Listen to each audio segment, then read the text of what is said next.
उठो, जागो और तब तक नहीं रुको जब तक लक्ष्य न प्राप्त हो जाए। उठो मेरे शेरों, इस भ्रम को मिटा दो कि तुम निर्बल हो। तुम एक अमर आत्मा हो, स्वच्छंद जीव हो, धन्य हो, सनातन हो। तुम तत्व नहीं हो, न ही शरीर हो। तत्व तुम्हारा सेवक है, तुम तत्व के सेवक नहीं हो। ब्रह्मांड की सारी शक्तियां पहले से हमारी हैं। वो हम ही हैं जो अपनी आंखों पर हाथ रख लेते हैं और फिर रोते हैं कि कितना अंधकार है। जिस तरह से विभिन्न स्रोतों से उत्पन्न धाराएं अपना जल समुद्र में मिला देती हैं, उसी प्रकार मनुष्य द्वारा चुना हर मार्ग, चाहे अच्छा हो या बुरा, भगवान तक जाता है। किसी की निंदा ना करें। अगर आप मदद के लिए हाथ बढ़ा सकते हैं तो जरूर बढ़ाएं। अगर नहीं बढ़ा सकते तो अपने हाथ जोड़िए, अपने भाइयों को आशीर्वाद दीजिए और उन्हें उनके मार्ग पे जाने दीजिए। कभी मत सोचिए कि आत्मा के लिए कुछ असंभव है। ऐसा सोचना सबसे बड़ा विधर्म है। अगर कोई पाप है तो वो यही है, ये कहना कि तुम निर्बल हो या अन्य निर्बल है। अगर धन दूसरों की भलाई करने में मदद करे तो इसका कुछ मूल्य है, अन्यथा ये सिर्फ बुराई का एक ढेर है और इससे जितना जल्दी छुटकारा मिल जाए उतना बेहतर है। एक शब्द में यह आदर्श है कि तुम परमात्मा हो। उस व्यक्ति ने अमृतत्व प्राप्त कर लिया है जो किसी सांसारिक वस्तु से व्याकुल नहीं होता।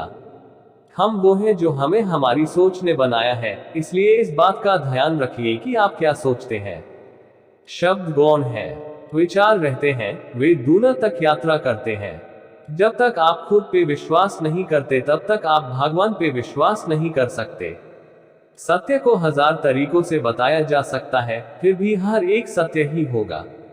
विश्व एक व्यायामशाला है जहां हम खुद को मजबूत बनाने के लिए आते हैं। इस दुनिया में सभी भेदभाव किसी स्तर के हैं, न कि प्रकार के, क्योंकि एकता ही सभी चीजों का रहस्य है। हम जितना ज्यादा बाहर जाए और दूसरों का भला करें, हमारा हृदय उतना ही शुद्ध होगा और परमात्मा उसमें बसेंगे। बाहरी स्वभाव केवल अंदरूनी स्वभाव का बड़ा रूप है। भगवान की एक परम प्रिय के रूप में पूजा की जानी चाहिए, इसे अगले जीवन की सभी चीजों से बढ़कर। यदि स्वयं में विश्वास करना और अधिक विस्तार से पाया और अभ्यास कराया गया होता तो मुझे यकीन है कि बुराइयों और दैत्य का एक बहुत बड़ा हिस्सा गायब हो गया होता। हमारा कर्तव्य है कि हम हर किसी को उसका उच्चतम आदर्श जीवन जीने के संघर्ष में प्रोत्साहन करें और साथ ही साथ उस आदर्श को सत्य के जितना निकट हो सके लाने का प्रयास करें। एक विचार लो, उस विचार को अपना जीवन बना लो, उसके बारे में सोचो, उसके सपने देखो, उस विचार को जियो।